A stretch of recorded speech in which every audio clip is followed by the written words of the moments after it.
आज वो deputy CM है। शरीर तो बट नेचुरल है, हमने जींद वासियों को तो उनको समर्थन ही दे रखा है। ठीक बात। नमस्कार साथियों, मैं अमन पिलानिया, आपके अपने यूट्यूब चैनल पर स्वागत है।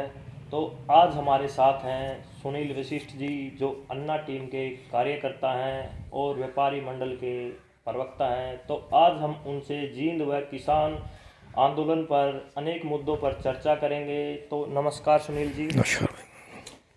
सुनील जी, जैसे कि किसान आंदोलन चल रहा है, आप व्यापार मंडल के प्रवक्ता भी हैं, तो आप किसान आंदोलन को किस नज़रिए से देखते हैं? किसान के बगैर कोई व्यापार नहीं है, ये व्यापारी भी मानता है। पीछे किसान आंदोलन की तरफ से एक दिन 2 घंटे बंद का समर्थन मांगा था, तो जींद ने पूरा बंद करके वो समर्थन भी किया था। अच्छा, किसानों का पूरा समर्थन करता है व्यापार मंडल? क्यों नहीं करेगा, उनके बगैर बाजार कैसे चल सकता है। ठीक। किसान ही हमारी बाजार की भी रीढ़ है और अर्थव्यवस्था की भी रीढ़ है। सुनील जी, जैसे जींद बहुत ही पिछड़े इलाकों में आता है, हरियाणा के ज़िलों में, तो जींद पर ज़्यादातर गुप्ता परिवार और मिड्डा परिवार ही सत्ता में रहा है जींद की सीट से। तो आप सबसे ज़्यादा पिछड़ापन की जो जिम्मेवारी है, जो कारण है पिछड़ापन का, तो किसको मानते हैं आप?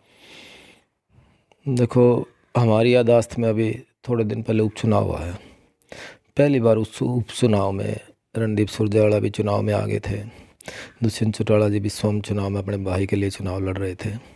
भाजपा के तमाम मंत्रीगण यहाँ बैठे थे, हम आगे से पीछे चले गए। उसमें पहली बार जींद के लोगों को ये सपने दिखाए गए कि जींद को विकास की ज़रूरत है, क्योंकि वो चुनाव पूर्णतया विकास के मुद्दे पर आया। रणदीप सुरजेवाला जी ने कैथल का विकास गिनवाया, उन्होंने यहाँ की कमियाँ गिनवाई, एक एक बदस्तूर, एक एक हर गांव दर गांव जाकर उन्होंने इस चुनाव को मुद्दों पर लाने का प्रयास किया। बीजेपी ने भी उन पर तमाम अपनी सहमति जताई कि हम ये कार्य करेंगे। तीसरी रहेगी जेजेपी। जेजेपी ने क्योंकि मजबूती से ये चुनाव लड़ा था, दुष्यंत चौटाला जी ने हर उस जनसभा में हर व्यक्ति के साथ संपर्क में ये कहा कि हम आपकी जो पुरानी कमी है वो निकाल देंगे। अब रही बात मिड्डा परिवार और गुप्ता परिवार की, लगभग समान इतना ही समय वो रहे, इतने ही समय वो रहे सत्ता में। वो भी अपने शीर्ष पर पहुंचे, गुप्ता जी वित्त मंत्री थे। मिड्डा परिवार क्योंकि आज 12 साल से है, लंबे समय तक वो विपक्ष में रहे, लेकिन अब वो बहाना ये नहीं बना सकते कि हम सत्ता में नहीं हैं। बहुत आज बीजेपी की 40 एमएलए, उनमें से वो एक हैं, मजबूत भी हैं। ये नहीं कहा जा सकता कि उनको वहाँ कोई अहमियत नहीं होगी। आज किसान आंदोलन को देखते हुए सरकार को एक एक विधायक की सख्त ज़रूरत है। ऐसी कड़ी में यदि कोई विधायक ये कहे कि मेरी सरकार में नहीं चलते, ये मात्र बहाना ही हो सकता है। विकास के लिए गुप्ता परिवार को अकेले को जिम्मेवार नहीं ठहरा सकता, मिड्डा परिवार उससे कहीं ज़्यादा जिम्मेवार अब। मिड्डा परिवार पहले कहता था, इनेलो पार्टी में जो बड़े डॉक्टर हरिचंद मिड्डा जी विधायक थे, तो उनके सुपुत्र भी कहते थे कि हम सत्ता में आएंगे तो जींद का विकास करवाएंगे। अब वो फिलहाल सत्ता में भी हैं, तो जींद की सड़कों पर ब्लॉक बिछाई जाती हैं। तो पूरे हरियाणा में कौन सी डिस्ट्रिक्ट में देख लो, कहीं पे भी ब्लॉक नहीं मिलेंगे, जींद ही में ब्लॉक हैं। तो उनका जो टाइअप है, जो उनके जवाहर सैनी जो यहाँ से जींद से, जो उनकी पत्नी चेयरमैन है, उनके साथ टाइअप नहीं है, जो जींद का विकास नहीं हो पा रहा है। तो उन पे मतलब क्या कहना है आपका? नहीं, फिलहाल तो जवाहर सैनी भी कहाँ है, अभी नहीं है, उनको लेकिन 6 महीने हो गए नगर परिषद में घुसे। हाँ हाँ। फिलहाल तो आज के दिन तो नगर परिषद में भी विधायक जी की सर्वसर्वा है, क्योंकि अधिकारीगण सीधे विधायक जी के निर्देश से काम करते हैं। अब तो जवाहर सैनी भी नहीं है कहीं। अब तो ये बहाना ही है कि वो रोक रहा है। हाँ, लेकिन यदि पीडब्ल्यूडी मंत्री सड़क बनाने का महकमा उनके पास है और विधायक जी उसके पास ना जाकर सड़कों का विकास चाह रहे हैं, हमें लगता नहीं ये भी गलत है। यदि वो उनको हर हालत में उनके पास जाना चाहिए। जवाहर सैनी की वाइफ यहाँ चेयरमैन थी, लेकिन एक बात आपको मैं बता दूं, और तमाम जिन वासियों को भी ये बात नॉलेज में होनी चाहिए उनके, कि पिछले 12 साल से विधायक परिवार इस नगर परिषद के नॉमिनेटेड मेंबर हैं, क्योंकि उनकी एक वोट भी होती है। आपको पता होगा, जब भी चुनाव होता है तो वो वोट डाल के आते हैं, लेकिन उसके बाद कभी भी किसी विकास कार्यों की मीटिंग में हमेशा नगर परिषद की तरफ से उनको एक लेटर जाता है। उन्होंने आज तक अखबारों के माध्यम से तो हमें पता चला नहीं, ना विधायक जी ने बताया कि वो किसी मीटिंग में गए हों। तो इसके लिए जिम्मेवार अकेला चेयरमैन कैसे हुआ? जिम्मेवार बराबर के होंगे विधायक, क्योंकि यदि वो मीटिंग में जाएंगे तो वो चेयरपर्सन के बिल्कुल बराबर में बैठेंगे। वो हर उस बात पे ऑब्जेक्शन करेंगे जो गलत है। ये वो टाइल्स का मैटर हो या भ्रष्टाचार का मैटर हो या कोई शहर के साथ गलत हो रहा हो। अब वो जाएंगे नहीं और फिर आरोप लगाएंगे तो हम ये मानेंगे कि वो आरोप की ही राजनीति करना चाहते हैं। सुनील जी, जैसे जींद उपचुनाव के दौरान जेजेपी पार्टी और दुष्यंत चौटाला जी कहते थे अगर हम जींद से जीते तो जींद को राजधानी बनाएंगे। तो अब जींद में 5 विधानसभा हैं, तो उचाना भी जींद विधानसभा में आती है जो जींद जिले के अंदर आती है। तो उचाना से डिप्टी सीएम है दुष्यंत चौटाला जी, उनकी भी पूरी जिम्मेवारी बनती है जींद के विकास करवाने में, लेकिन वो अभी जींद की तरफ किसी तरह से दिखाई नहीं देते कि हम जींद का विकास करवाएंगे। तो उस पर क्या कहना आपका? देखो, उचाना से वो विधायक हैं, उनकी 100% जिम्मेवारी, प्राथमिक जिम्मेवारी उनकी बनती है। लेकिन जींद में चूँकि चौरी देवलाल की भी कर्मभूमि रही है, उनके घर में वो पैदा हुए, पले बड़े, राजनीति उन्होंने वहीं से सीखी। उसके बाद यदि वो यहाँ रैली करके पार्टी ना बनाते तो भी हम कहते भाई उस हलके की जिम्मेवारी जहाँ उन्होंने ये किया। लेकिन चूँकि हम सौभाग्यशाली रहे कि हमारे यहाँ जन नायक जनता पार्टी जो वर्तमान में सत्ता में शामिल है, उसने यहाँ जींद में पार्टी बनाकर एक बड़ी विशाल रैली कर यहाँ पार्टी बनाई। तो इस मिट्टी का कर्ज तो उनको उतारना चाहिए। जींद शहर वही जगह है जहाँ उन्होंने रैली कर, बहुत पुरानी बात नहीं है, उनको याद दिलाने की भी हमें ज़रूरत नहीं है। और वो आज सड़क मंत्री हैं, पंचायत विभाग के मंत्री हैं। सड़क मंत्री के तौर पर जींद की सड़कें सुधारने का उनका एकमात्र मकसद ज़रूर होना चाहिए और ये उनका फ़र्ज़ भी है। उन तक हम लगभग 8 से 10 बार विद सारे तमाम प्रपोजल्स लेके गए हैं हम काम आसान करने के लिए, क्योंकि हमें लगता है हम सत्ता में हमारे यादाश्त में हम सत्ता में पहली बार शामिल हो रहे हैं, सीधे सत्ता में। तो हम उन मंत्री, हमें वो अपने अपने से भी लगते हैं, क्योंकि हमें लोकदल पार्टी में हमने भी लंबे समय तक काम किया है। सुनील जी, आप लोकदल में काफ़ी समय से थे, तो आपको नहीं लगता कि दुष्यंत चौटाला जी वोट के समय तो बड़ी बड़ी बातें करते हैं जींद में, किसानों का मुद्दा हो या और कोई मुद्दा हो?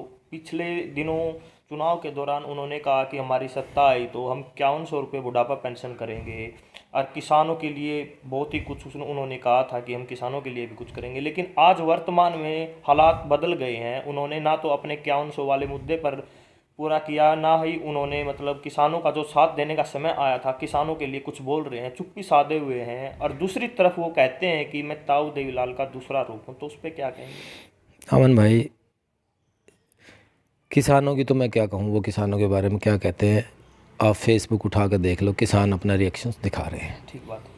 दुष्यंत चौटाला जी क्योंकि सोशल मीडिया पर 24 घंटे एक्टिव रहते थे, किसान वहाँ अपना गुस्सा जाहिर कर रहे हैं। लेकिन दुख की बात यह है कि जहाँ से वो जिस हलके को, जिस शहर को, जिस जींद को वो वहाँ प्रतिनिधित्व करते हैं, उन लोगों को भी आखिर सड़क पर आना पड़ रहा है उनके विभागों का काम करवाने के लिए। ये बहुत बड़े दुर्भाग्य की बात है। और आश्वासन और वायदों की बात मैं जहाँ तक करूँ, तमाम राजनीतिक पार्टियाँ ऐसे वादे करके सत्ता में आती हैं, लेकिन हम इन्हें थोड़ा सा अलग से मानते थे। आपने और हमने इनके साथ लंबे समय तक काम किया। हम लोकसभा में इनको बोलते हुए देखते थे, एक अलग सी पर्सनैलिटी महसूस होती थी कि ये व्यक्ति मुद्दों पर चर्चा करके वहाँ आवाज़ उठाता है। लेकिन अब इनका चुप हो जाना ये कोई अच्छा संकेत नहीं है इनके कैरियर के लिए। यंग हैं, फ्रंट पर अगर काम करेंगे, विकास के काम करेंगे। आज शहर में, जिन शहर में जो काम हो रहे हैं, वो केंद्रीय मंत्री नितिन गडकरी जी, वो हमारे हरियाणा से नहीं है। बेशक पुल बन रहे हो, बेशक बाईपास बन रहे हो, वो केंद्र सरकार के अधीन है। अब उनको ये सरकार काम गिनवा के, इन सरकार में से ना एमएलए बने थे, ना दुष्यंत जी एमएलए बने थे जब तक वो काम चल रहे हैं। अब उनमें अपनी हिस्सेदारी डाल के बस स्टैंड का मूर्त हो भाई, आप लोग तो मूर्त करने वाले हो, काम करने वाले नहीं हो।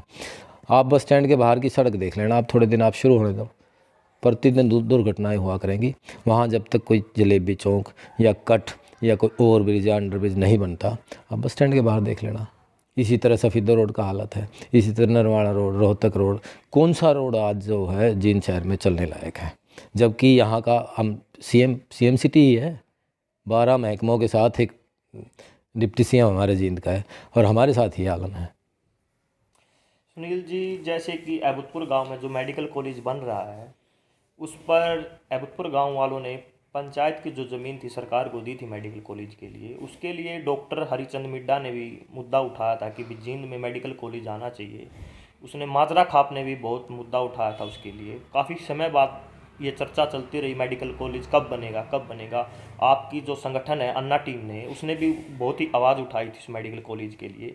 लेकिन जब ये मेडिकल कॉलेज का काम अभी स्टार्ट होने लगा, मैंने देखा कि वहाँ पे काम स्टार्ट हो गया है, तो ये जेजेपी के कार्यकर्ता और जेजेपी के जो नेता हैं वो कहते हैं कि इसको बनवाने में दुष्यंत चौटाला जी का योगदान है। तो हम क्या मानते हैं उसके बारे में, आप क्या कहना चाहते हैं उसके ऊपर? देखो, एक दिन में कोई इतना बड़ा मेडिकल कॉलेज नहीं बन सकता।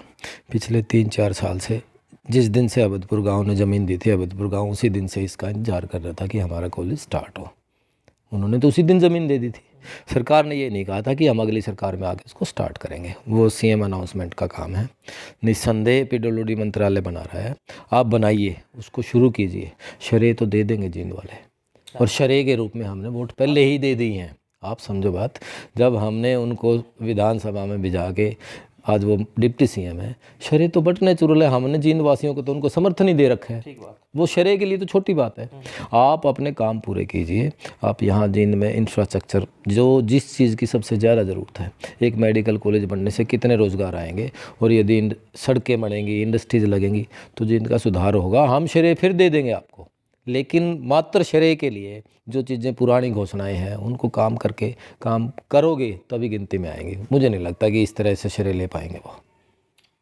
धन्यवाद सुनील जी।